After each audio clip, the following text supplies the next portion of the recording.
আশ্বিন মাসে বাপের বাড়ি আসেন ভগবতী।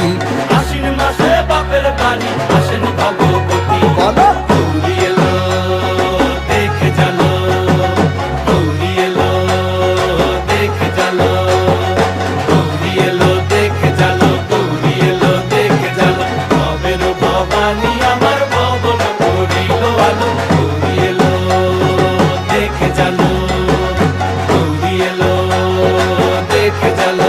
ও দেখি সিংহের উপর উইঠা চুরি, অসুরের টিকি ধরি গলায় দিছে সাপ জড়াইয়া বুকে মারছে খুঁচা। কিন্তু